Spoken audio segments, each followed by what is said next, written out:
এক প্রকার ভাগ্যের খেলা ডিয়ার লটারি। জিততে পারলে হাতে হাতে নগদ পুরস্কার, আশাতীত লক্ষ্মী লাভের সম্ভাবনা, আর হারলে সামান্য আর্থিক ক্ষতি। প্রতিদিন বহু মানুষ নিজেদের ভাগ্য পরীক্ষার জন্য লটারির টিকিট কেনেন। বহু ব্যবসায়ী শুধুমাত্র লটারির টিকিট বিক্রি করে নিজেদের সংসার চালাচ্ছেন। তবে শুধু লটারি কাটলে অথবা লটারি বিক্রি করলেই হবে না, বেশ কিছু নিয়ম পালন করতে হয় ক্রেতা ও বিক্রেতা উভয়কেই। সম্প্রতি সেই সব নিয়মের কিছু পরিবর্তন করা হয়েছে সংস্থার পক্ষ থেকে, আর তাতেই যত বিপত্তি। ডিয়ার লটারি সংস্থার পক্ষ থেকে লটারির পুরস্কার প্রাপ্তির বিষয়ে কিছু নিয়মের পরিবর্তন করা হয়েছে।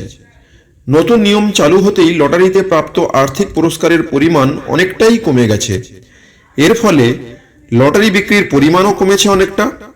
খুব স্বাভাবিকভাবেই ব্যবসায়ীদের কপালে চিন্তার ভাঁজ পড়েছে। বিক্রি না হলে তাদের আয়ের পথও যে বন্ধ। লটারির নিয়ম অনুযায়ী একজন ব্যক্তি সর্বোচ্চ পুরস্কার পান, কিন্তু তিনি ছাড়া একাধিক ব্যক্তি ছোটখাটো আর্থিক পুরস্কার পেতেন এতদিন। বর্তমানে নতুন নিয়ম অনুযায়ী সেই ছোটখাটো আর্থিক পুরস্কারগুলির পরিমাণ আরও কমিয়ে দেওয়া হয়েছে। এখান থেকেই সমস্যার শুরু। পুরস্কারের পরিমাণ কমে যেতেই দৈনন্দিন লটারি কেনার প্রবণতা কমে গেছে গ্রাহকদের মধ্যে। পুরনো নিয়ম অনুযায়ী 1 কোটি টাকা সর্বোচ্চ পুরস্কার ধার্য করা হতো বেশিরভাগ ক্ষেত্রে।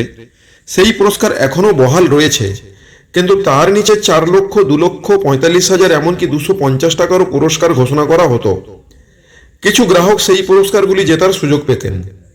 এই ছোটখাটো পুরস্কারগুলির পরিমাণ হঠাৎ করেই কমিয়ে দেওয়া হয়েছে কর্তৃপক্ষের পক্ষ থেকে। এর ফলে আর নিয়মিত টিকিট কাটতে চাইছে না গ্রাহকরা। বিক্রেতাদের মতে একসময় যিনি 5 থেকে 10,000 টাকার লটারি কিনতেন একবারে, এখনও তিনি কিনছেন ঠিকই, তবে তার পরিমাণ অনেকটাই কম। ডিয়ার লটারিতে আরও একটি নিয়মের পরিবর্তন করা হয়েছে।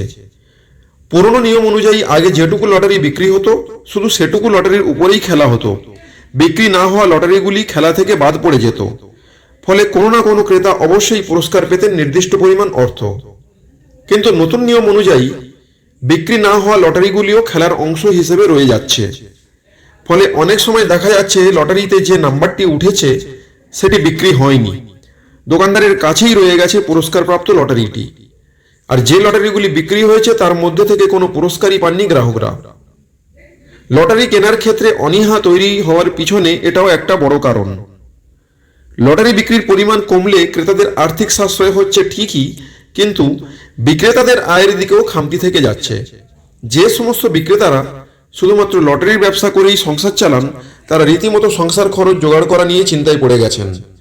ডিয়ার লটারির পক্ষ থেকে আনা পুরস্কার সংক্রান্ত এই নতুন নিয়ম ক্রেতা বা বিক্রেতা কারোরই খুব একটা পছন্দ হচ্ছে না।